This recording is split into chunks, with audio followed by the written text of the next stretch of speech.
Today's podcast is sponsored by Audible.com. Get a free audiobook download and 30-day free trial at audibletrial.com/doctrine. Over 180,000 titles to choose from for your iPhone 7. Yeah, or Android, if you're confused, Kindle or MP3 player.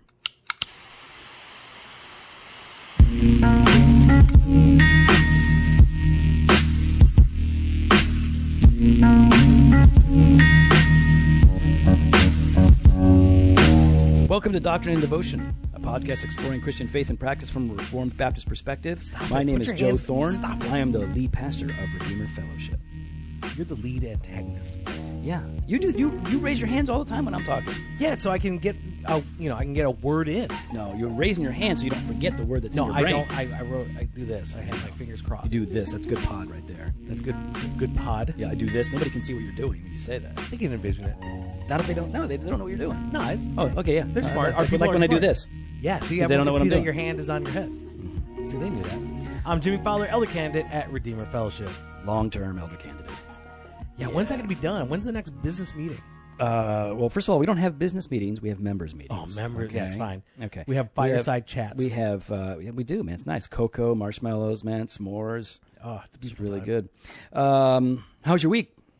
Week has been good. Just nice and slow, kind of steady. Yeah, no complaints on my end. Just been enjoying time. Really excited for the weekend, actually. My boys and I and Michelle, my wife, are heading to the Cubs game. And why'd you list her last? What? Okay, don't read into things. Well, it was Why weird. You were reading like, into my things? boys and I. Because I was actually Michelle's coming. Well, no, because I was going to say my boys and I and my brother, because Dustin was going to come. Right. And then You had to settle for your wife coming. I don't know if we had to settle. That's what it does sounds that like mean? you're saying. She's never been to a Cubs game. Okay. So, it's going to be our first time. We were given tickets, so we're going to go watch the Cubs hopefully beat St. Louis. Oh, wait a minute. Is this the one with the picture you showed me of the seats that you got? Yeah. Oh, wow. Okay. Yeah, so we'll be... Give me a picture of that to put up for the show notes. Yeah, I guess so. I'll be... It's Pretty awesome. The seats are pretty awesome. It was a gracious gift that was given to us, and we're really excited. Yeah, man. Playing St. Louis, too. Playing St. Louis. Hopefully, they'll actually have their starters in. Because, Right. they're probably going to... I don't know if they're going to try to keep people fresh or whatever right. for the playoffs. Yep. Do you even know what's going on? Yeah, of course, man. Yeah, man. I'm fine. I know. Because you don't know are they gonna have their starters or not. Right. Name one starting pitcher. On the Redbirds? Oh, no. One starting pitcher for the Cubs. Oh, Just the Cubs. one. I thought you were talking about St. Louis. Oh, Arrieta. First name? It's not on his shirt. It just says Arrieta. John? Jake, but good job. All right. So there you go. I Good know job. baseball. First baseman. Well, that's not even a real thing. Like, nobody cares about the first baseman.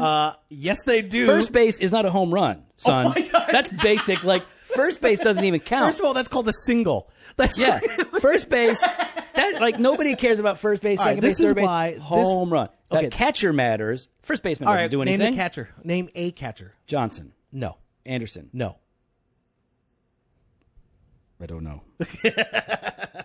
Oh gosh, this is why I talk this stuff with Pat. Baseball's so boring. It is not boring. Oh It's my fun. gosh. Okay, why don't you put that poll up? Is baseball the most boring American sport? Yes or no? I don't want to put that. Yeah, you don't. I don't want to. Yeah, put that that's up. right. All That's I right. know. Well, you know What's what? more fun to watch? We're gonna put MMA or baseball? MMA. Really? Oh my gosh, yeah. I don't know. Muscular guys all wrestling and stuff. That's not really what I'm into, but I'm excited for it. We're excited. Michelle, It's gonna be good, man. her first time, and for my boys, it'll be their first time. Yeah. And I've been promising Cohen for months that we'd go see a baseball game, that we'd go see the Cubs. Then I convinced him we can't go see the Cubs. We'll go watch the Kane County Cougars, which is Right. here in Geneva. It's like B League. The what's called minor league. Minor but- leagues, the minor right. league. And so it was like on a Tuesday, I checked it out, and their season had just ended. Oh no! And Did he you said- tell him? Yeah, I told him. I was like, "Oh, dude, I'm sorry. Kane County Cougars, they don't play anymore." He's like, "Well, are the Cubs playing in downtown Chicago?" He knows. He's already like, let's get back on the track, Dad. I'm like, "Well, yes, they are." He's like, "Oh, maybe we go." I'm like, no promises. And then we got this gift. But the thing is, you're going to screw your kid up. And Why? Let me explain. I'm going to break it down for you. No, explain to me how I'm going to mess my kid up. Because his very first baseball game, He's not going to remember the game. Nope. He'll remember the experience, though. How old is he? 5? 5. All right. See how I know your kid's age? All right. So he's 5 years old. He's old enough to remember this experience. Yeah. And his first baseball Wrigley Field. You were going to call it Wrigley Stadium. I don't know what it's called. So it's going to be like right above like the batter's box or the dugout or whatever. It's called the dugout. Okay. Yes. Right next to, we'll be down the third base line behind the dugout. Okay. Row 1. And every other baseball game he goes to is going to suck. Well, he's going to be up because in the bleachers. That's right. He's going to be like, hey, kids, you want to go to that? No, I don't want to go to another baseball game, so I'm not going to be on the front. It's going to be like way up high in the bleachers watching on TV. Cohen can have whatever he wants. Cohen, I might when you need there. counseling, we know a good biblical counselor in town. Go hook you up with David. David, he's great. How about you? How was your week? It's been good. Things are settling down, and I'm feeling good. I haven't been having to talk to racist people on Facebook lately. My God, so you're that's still good. on this. No, I'm not. That's what I'm saying. I'm not on it anymore. No, you are. No, but I'm not. I've let it you go. Keep I've let it bringing go. up. Why? No, I'm not bringing it up. You brought it up. No, I didn't. You said, how are you doing? Are racist people still bothering you? No, I never said that. I thought you said that. Oh, all right. I keep thinking about it. No, it's been a good week, and like when I see like ignorant racism, it bums me out and it can make me angry. Right? Oh yeah, sometimes it just bums me out. Yeah, no, you get it always gets you angry. No. Sometimes it's just like it depresses me. It's like, man, I have never seen you just depressed. I've only seen because you I go angry. and I hide in the closet and I cry. But most of the time I'm angry. But you know what else bums me out and like just it can be really frustrating? I'm not going to say they're on the same level. I'm not saying that like racist is on the same level as discernment bloggers. Yeah, so but like, I was thinking maybe when Pat beats you at canasta. That rarely happens. No, it happens all the time. What are you talking about? It happens all the time. Who was just winning in the last game? I've been winning Pat. lately. No, Pat. No, you are lying. I am not. You are Pat. lying. We had to cut the game short, and I was ahead. No, we didn't score. Yeah, I know. We didn't tally it up. Yeah, but we cut. All I know is Pat has been on a roll. He has been not on fire. been. He has Pat been was here, on he would fire. admit that he's been losing. Pat's not When here. you and I are a teammate, we always win. We always win. Always win. But- and lately, I've been rocking it solo. No, Yep. Pat's been winning. Anyways, go ahead. But that you get mad when Pat wins, and you just said discernment bloggers. Well, I feel like we're going to talk about discernment bloggers today and discernment. We're not just going to talk about discernment bloggers. Can't we just rant about them for a while? Yeah. Well, there's we don't have an outline. We don't have anything. We don't have Bible references that we thought let's talk about discernment bloggers because they unfortunately have not been taken away by the Lord. It's started like in 2005 or something, and it just keeps on trucking. What frustrates me about some of the so-called discernment bloggers and discernment ministries is not that they want to be careful with theology. It's not that they want to protect the church from error, and like those are good things. What tends to bother me about a lot of the discernment bloggers is that they are overzealous, not zealous. They are overzealous in their attempt to sniff out heresy, often find it where it is not really present, sort of like ghost hunters. Mm-hmm. Ghost hunters, they go out on the ghost hunt, and if they, or like Bigfoot hunters, they go into the woods, they hear the noise, that's Bigfoot. Now, whether it was another animal or whatever, doesn't matter. They're looking for Bigfoot. They just heard Bigfoot. They were looking for a ghost. They felt cold. That's a ghost passing through the room. And I feel like sometimes some of the discernment bloggers tend to find false doctrine and heresy where it is not. Some of them are outright slanderous in the things that they write. Like, I mean, do you feel like you might be making a judgment upon them without knowing them? You think I'm practicing discernment? Yeah. Are you discernment podcasting? Discern potting? I am a, Dad, I'm a potter. Wait, what? I'm a potter, a discernment potter. No, what I'm saying is, listen, we discernment is important. We have to practice discernment. Scripture tells us over and over again, right? Don't believe every spirit, but test the spirits to see whether they're from God. Paul tells us to watch out for false teachers and heretics, and he'll even name them. Like, these guys are bananas. Don't listen to them. These guys are crazy. They've abandoned the truth. So yeah, we're supposed to judge. We're supposed to assess. Jesus tells us to judge all right, with righteous judgment. Don't judge falsely. Don't judge by appearances, but judge with righteous judgment. So we're supposed to practice discernment. That is the job of Christians. It's certainly the job of pastors. But I'm concerned and frustrated and sometimes occasionally annoyed at the way some discernment bloggers, popular discernment bloggers, function. I really get the feeling that they are on par with Rush Limbaugh, but they are meaner and a little more ignorant. I'm actually trying to look. I remember when my family was going to be moving back here, and I Googled you. I Googled your name, and I found a discernment blogger about you. No, you didn't. Yes, I did. I don't want to say the name of it. Was it Pyromaniacs? Nope. No. Was it... because we had a not too bad of a tussle. It wasn't. It was. You were just like a footnote. It was about Lifeway. This was in 2012. About the new curriculum. Oh yeah.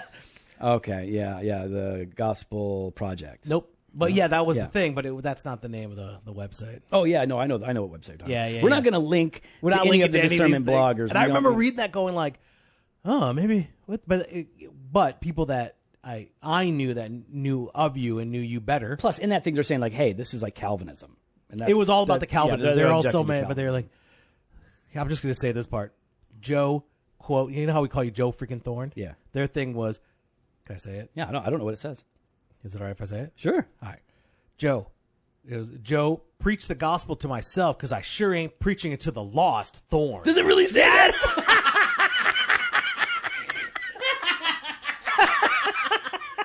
I've never seen that. Spin that around. I want to see it. I don't think I know this. Okay, that is so funny. Oh my gosh. Here. All right. Well, listen, hater. That's funny. Like I'll give you props for being funny. Right there. That's where I got the mouse at. All right. I don't see it. It's on the right side. It's really small. Oh, okay. All right. Yeah, that is funny. I think that's a defunct blog now. It is a defunct blog. That is so funny.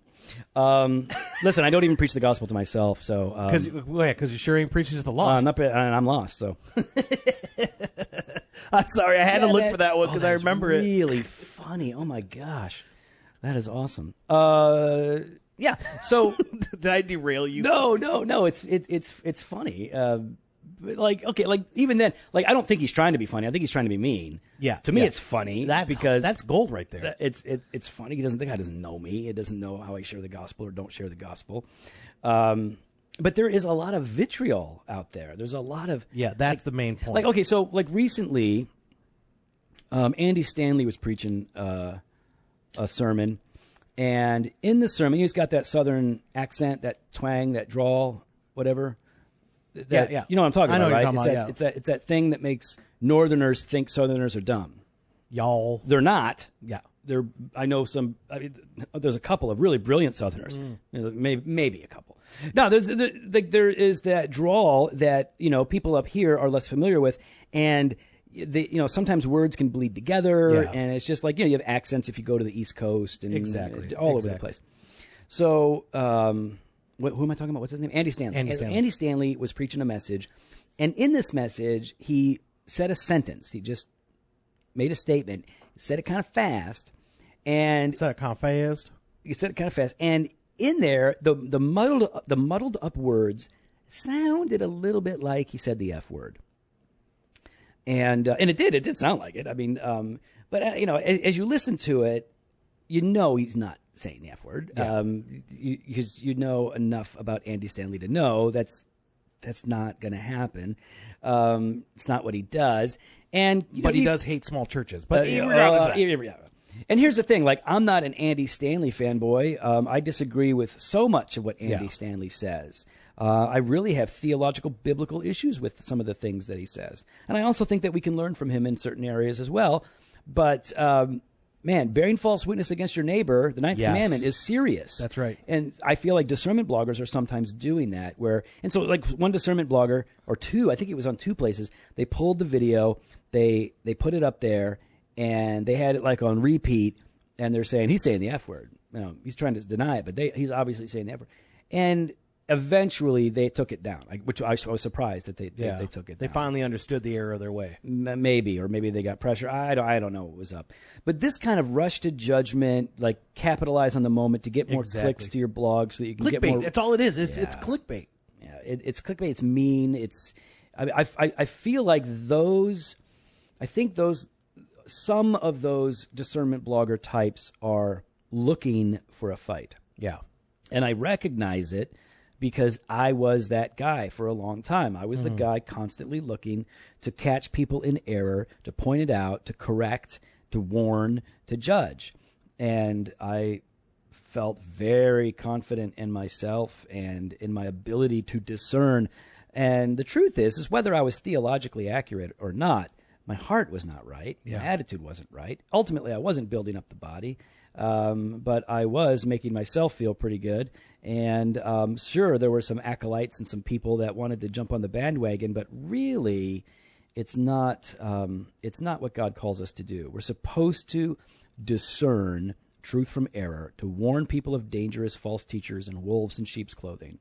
But we're also called to love the body of Christ. Yeah. And to give people the benefit of the doubt until be charitable. They prove otherwise. Yeah, be charitable. It's not hard, man. Well, I guess I don't know. It is hard. It can be. It is hard. It is hard. Some people are hard to be charitable too, and it's hard for me to be charitable. You know what makes it easier? Put Bourbon? a mic up. Oh, mic. Yeah. Bourbon. Put a mic up and start recording it. That should give you pause, right? And every word that we say, every utterance is before the Lord. He hears everything. He knows our hearts, and so we should just be really, really careful. I mean, I want to take it seriously.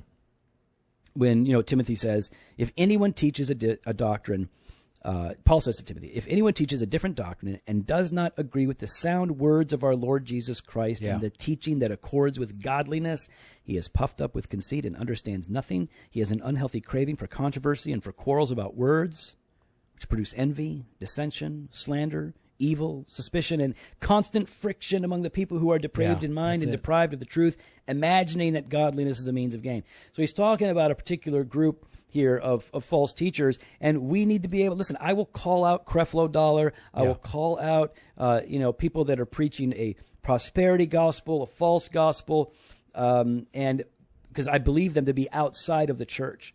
Those who are within the church, I think we need to be able to address one another's errors, but we still, as brothers and sisters, should be able to do this with charity, not with vitriol. And I think that's the thing, is that learning to assume the best in others, right? Because I think a lot of these, I'm assuming, some of these discernment bloggers are just right away thinking the worst of everybody. Yeah. Right? Or at least the subject of their piece, who just so happens to disagree with them. So it's not even like, that's the thing. I feel like part of that discernment blogging is this arrogance and pride that I am right, you are wrong, and I'm going to do whatever I can to not listen to you, to not learn from you, to not try to understand your position, but to just dump on you and try to ridicule you and make you look stupid. I actually kind of felt like that. Now I'm bringing it up in your Facebook thread about the racism. There was one individual on there that I was like, I was annoyed by them because I felt like they were just trying to pick a fight with everybody. Yeah. Because in their mind, people weren't agreeing with him.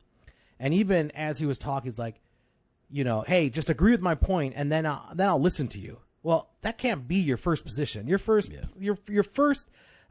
stance cannot be agree with me, and then you're going to be worthy of my time. And that's like these discernment bloggers. I think that's where they start at, is if you're not with me, you are against me. And if you're against me, that means you're against the Lord and you are of the enemy. Yeah.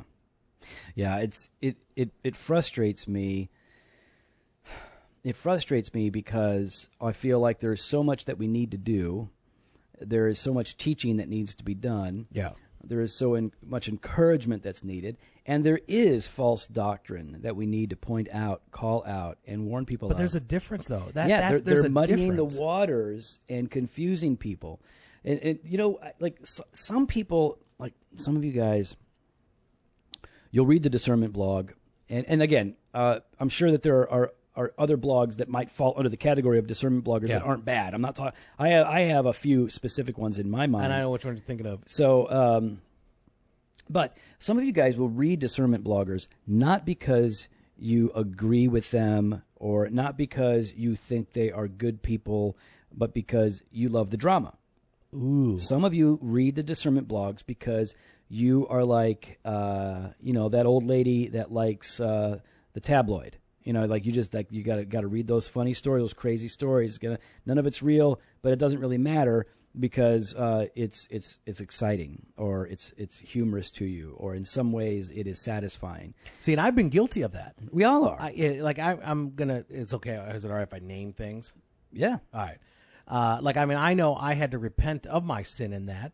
Like with the whole Mars Hill thing, right, going down, I would always go to this one website, who I would say personally, I feel like he's a discernment blogger, and I don't agree with his position theologically, but I feel like he's charitable in what he does to a certain extent. I think there's he goes to great lengths to prove his point and to ensure everyone knows, or in his mind knows, that he's right. But I would always check back. I would check back every day. Yeah. I would get alerts because I wanted to see what's going on in the world of Mars Hill. Yeah. What's happening now? What has came out? He in that case, like he wasn't so much the problem as your own heart was the issue. In that that's case. it. Yeah. He was just presenting, and I think he was presenting facts, at least facts according to those that were in the know. Yeah. He was reporting. He was trying to be a journalist, I guess. Right. But for me, my heart was like you were talking about, really just gossipy, just trying to get in there and find out, getting to everybody else's business. Yep. Yeah, I think there is, because people like drama. People like to look at a car wreck. They like to see people fail. They like to see fights, and so like MMA. Yeah. But see, there are rules, and both parties agree to the fight. Mm-hmm. Oh, so now you're trying to justify it. No, I watch it too. So I was like, Jesus justifies. I don't. But I will. That, my friend, was a Jesus juke. That was. You've been throwing that term around a little too much. A little too much? You've been applying it to stuff it ain't applying to. You're talking about the last episode. No, I'm talking about for the last 4 weeks. 4 weeks? When have I said it? Oh, goodness. You say it a lot, dude. Jesus juke. Oh, when I say hashtag Jesus juke? No, I don't remember you saying hashtag. And by the way, don't say hashtag anything. No, don't do that. No. Well, wait, can I do the Jimmy Fallon thing? No. Hashtag? No. I'm going to do it. Hashtag. That's it. Yeah. I'm going to start doing that. You wonder why I'm in a constant state of annoyance. You think that I'm an annoyed person because I have a discontent spirit. It's because one of my closest friends is very annoying. Well, hold on. One of your closest friends? Well, I can't say which one you are because you keep moving me around on the listing in your friend category. So I'm like, truth. Yeah. See? Just like that. So I'm not going to tell you where you stand in my rankings. Because every time you tell me, you're like, oh, I'm number 6, then I'm number 7, then I'm number 4, and then I'm number 8. Like, I ain't playing around. Well, you're 9 now. Yeah, see? Number 10 if Steve moves back. So we have this interest, this morbid interest in salacious news and drama and controversy. And which is why we love Trump.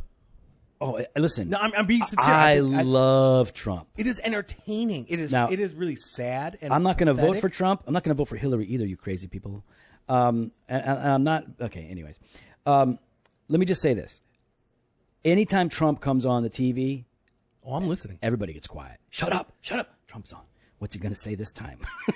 I'm looking forward to the first presidential debate just to see what idiotic, stupid thing he says. I can't wait. It's going to be. I got popcorn and I'm going to enjoy it. I was expecting, if you would have said what is it going to be like, I'd be like, well, I tune in to see the dumb things that are said and the interesting thing. But I think it's all going to be bad on both sides of that aisle. It's just going to be a train wreck. But so we like to watch the Trump train because we know that as it goes around the corner, it's eventually going to go off the tracks. Yep, derail. So a lot of people. So listen, discernment bloggers. I think that a lot of the people that read your blogs and subscribe to your feeds. Be careful how you say this. They don't do so because you are offering something good and that honors the Lord. They do so out of a morbid interest in gossip.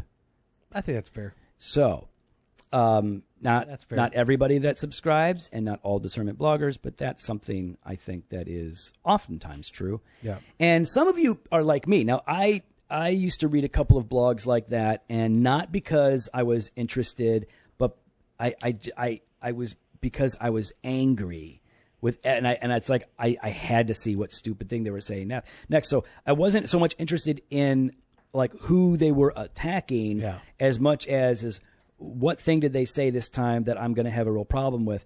And here's what I found. I was angry every day. I'm irritated every day, but I don't need it to push it to the level of anger every day. Yeah. And at that point, and this was years ago, I just said no more. I will not read those bloggers. I will not go to those sites because A, I'm not going to help anybody by doing so, and B, it doesn't help me. It hurts me in doing so. So I think discernment is a value, is a virtue. I think it's important. I think we all need to get a lot better at it. I think the church is largely non-discerning. I think we're kind of dumb when it comes to certain issues in the culture and certain theological problems. I think there's a lot of lazy theology. We just soak it all in, right? It's like whatever. We're so used to being consumers and taking in everything, whether that's TV, internet, or whatever, so that when it comes to theology and ministry and ideas, we're pretty non-discerning. We're just like, oh, whatever. I'll take what I like and leave the rest. This buffet style. All that's got to stop.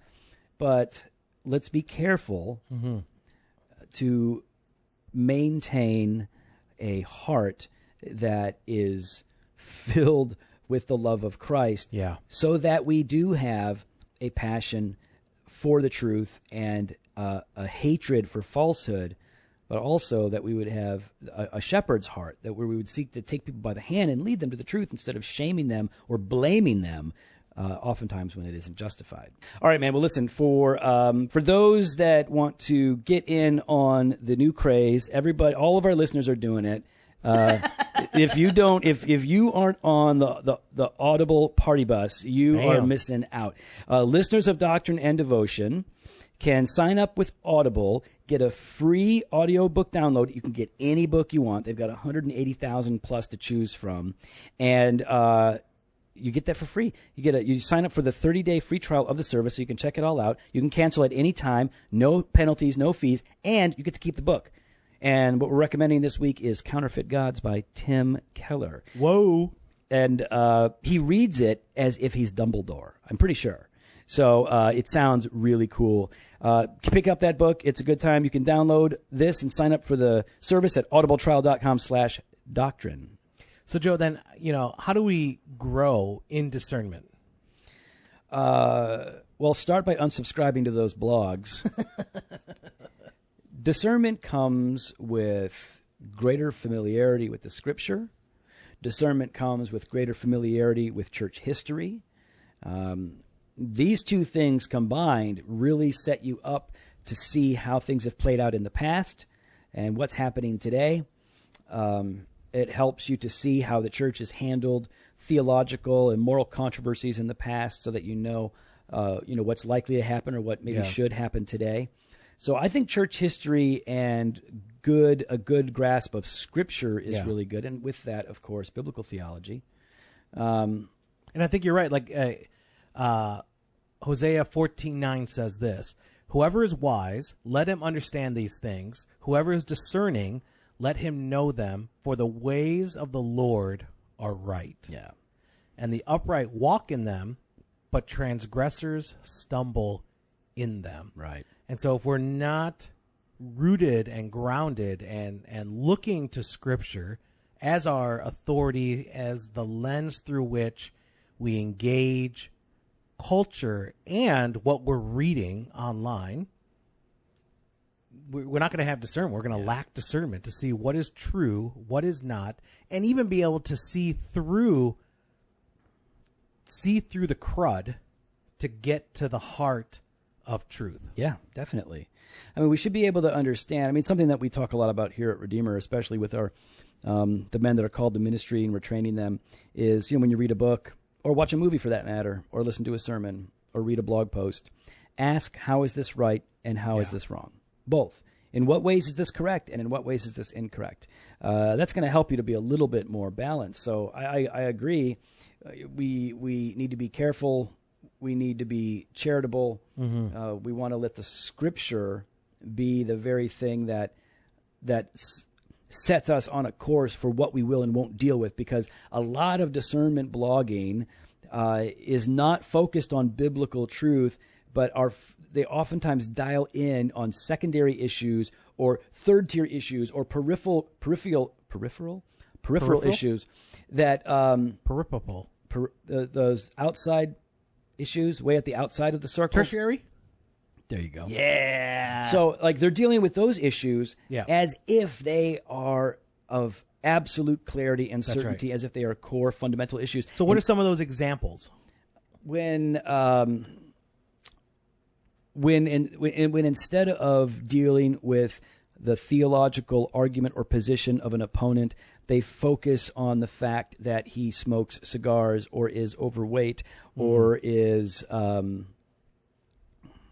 whatever bourbon. it is. Drinks bourbon. I know, like, the guys at the Reformed Pubcast get a lot of garbage from some people because it's the Reformed Pubcast. That's part of the hook there. It's like, hey, this is like a public house. This is like a pub. Exactly. You hang out and you have a beer and you talk, and it's real. It's good. Like, kind of like that tradition of old of gathering together and discussing over a pint. Right. So it's exactly what it is. And, people will, make hay out of the fact that they're talking about beer or whatever, which is just that none of that is the point. And which they only talk about it at the beginning. Yeah. For 2 Reform minutes. Podcast. Yeah, for 2 minutes. Sometimes 5 minutes. Okay, fine. Yeah, or 5 minutes. 7 minutes. No, 5 minutes. 15 minutes. 5 minutes from a 45-minute podcast. 30 minutes. No, Thank man. you, Mr. Discernment Blogger. Yeah, that's how it works. Look, here's the thing. A lot of the discernment bloggers, okay, guys. Some of you are into those. Let me give you my take. Here we go. Now you're gonna give us your take. Now I'm gonna be real now. You're gonna be real. So here's my perception of some of them. And you like these guys. You like to read their blogs. Some of these guys pretend like they're Reformed. Like they kind of put that out there. And you think that oh man, these guys are Reformed. These guys are Calvinists. They're not. They're not. Some of these guys have a familiarity with Reformed theology. Some of these guys only have a basic familiarity with Reformed soteriology, or simply a Calvinistic soteriology.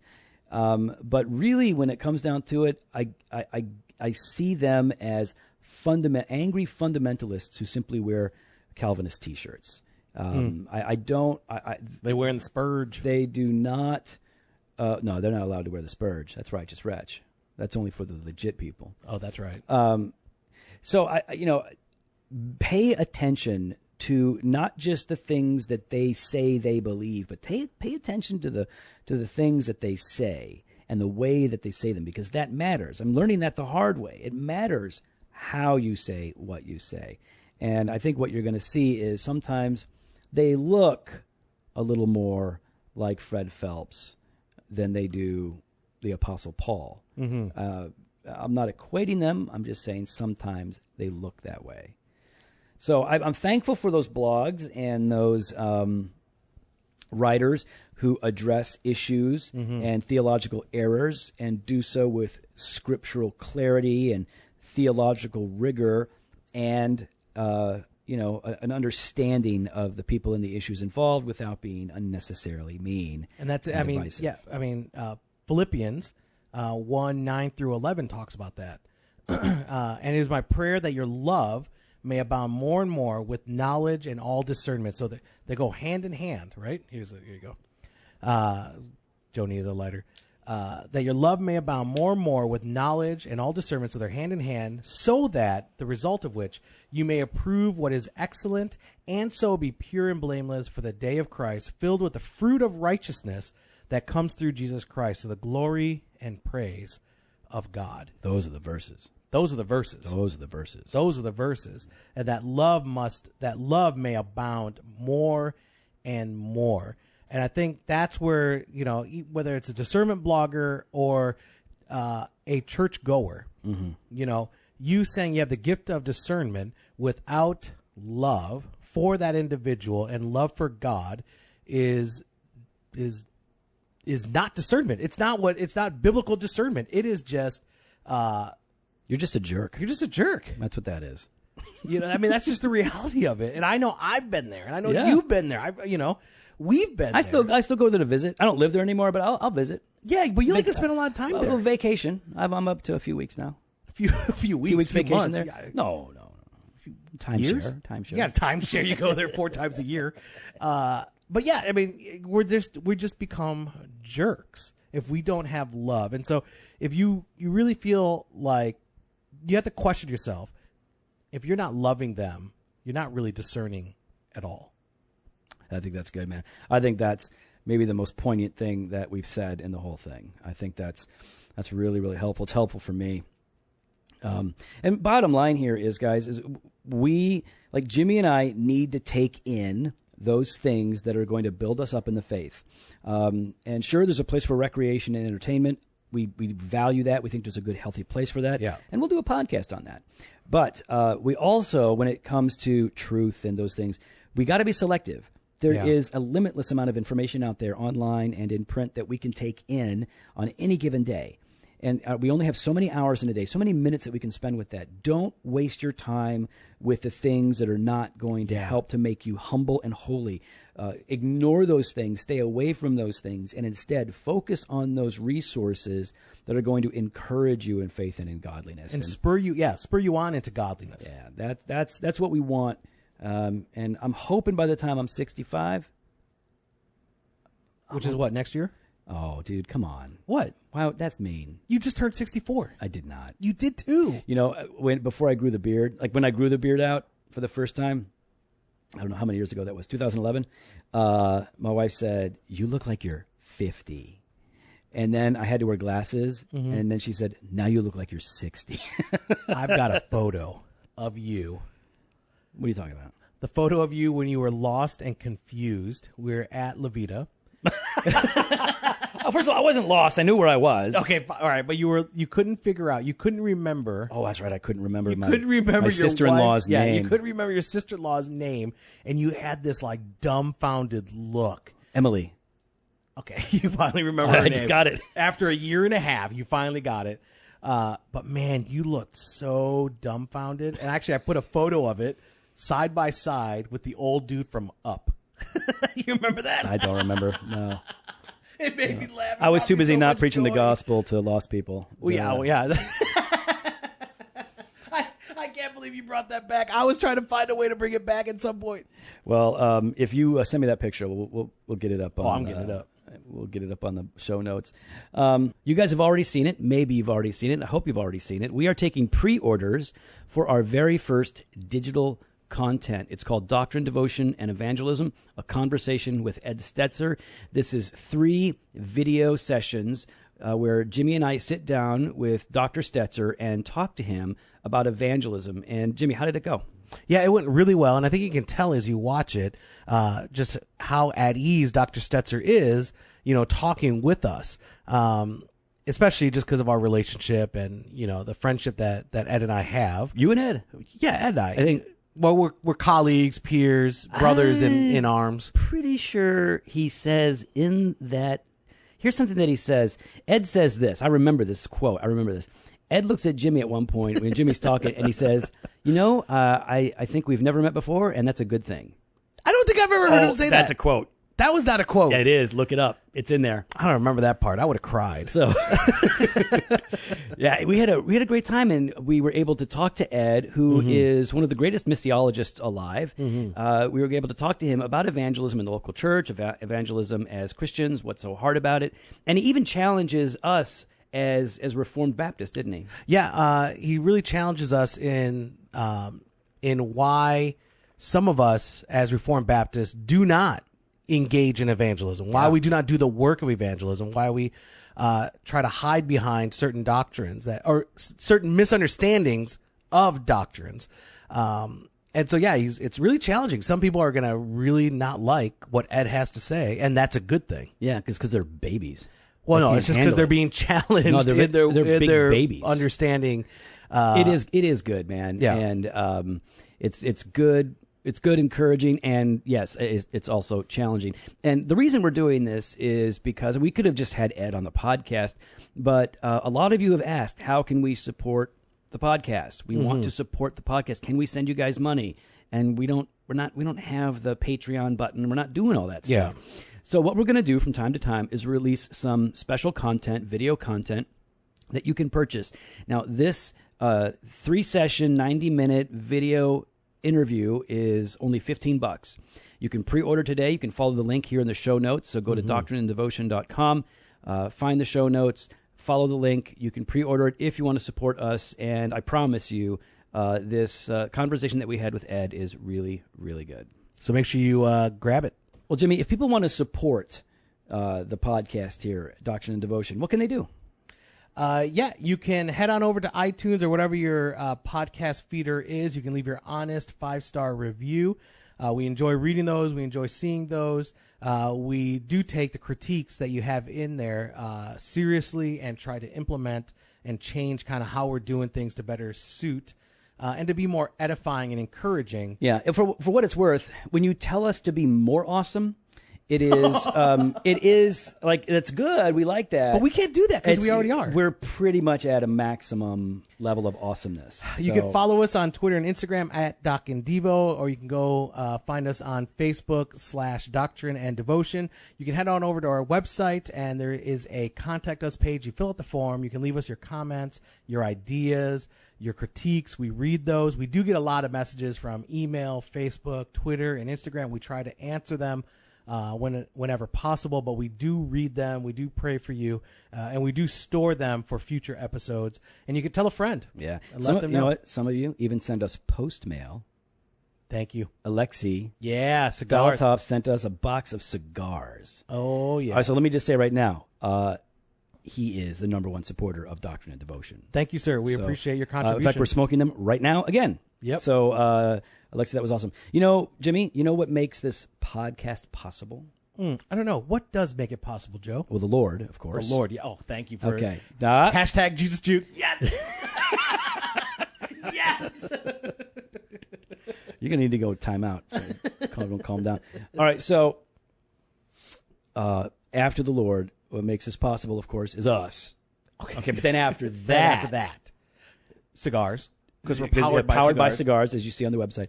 In reality, this podcast wouldn't sound good. It wouldn't be that good without Justin Bond. Bam, J Bond Media. J Bond Media is the Fortune 500 editing. No, he's not. no. I thought they were publicly traded, though. Publicly traded. Yeah, well, he's not Fortune 500. He's the 501. Oh, 50. He's just right outside of it. Okay, so don't Google it, guys. Don't look for it. But Google just J Bond Media. jbondmedia.com. They handle the editing, the engineering here, and we are so grateful for him and all the work that he does for us. So thanks, brother. We love you. We appreciate you. And Can't wait till you guys move here. Yeah, move up here and hang out, man. It's so much better up here than Phoenix. I miss him already. You know what? You know what's worse than Phoenix, though? Not here. Canada. No, it is not. Well, Canada's listen. Thanks, great. guys. It's cold. Shout out and to they Saskatoon. have silly coins. Shout out to Saskatoon. That worry is about not it. a name. That is the name. Saskatoon is the in prosecution Saskatchewan. rests. No, that's all you need to Saskatoon is say. in Saskatchewan. No further questions, Your Honor. Let the jury come in and convict. I've been getting some messages from people in Canada. All right, we love you, Canada. Well, here's the thing: Canadians, you're awesome, and we don't. I mean, and you can live in our backyard as long as you stay as polite as you have been so far. They are you get a very little too nice rowdy, people. we're going to kick you out, and we're going to build. We're going to put a pool in. So, I also think we're going to put a wall up if Trump gets in. Yeah, I don't. Some people be going up to Canada. I'm not, because I'm not afraid. You're not afraid? I'm not a punk. You're not afraid of the Trump? I'm not afraid of Trump. I'm not afraid of Hillary. I'm not afraid of... All right, moving on. The son of Canada's perdition great. could come Yeah, up. Canada's Antichrist could rise. I don't care. I'm not going Thanks for anywhere. listening. We drop new episodes every Monday and every Thursday. Tuesday. Oh, no, is that Tuesday? Monday and Thursday. Monday and Tuesday, though. We'll see you guys in a few days. Later.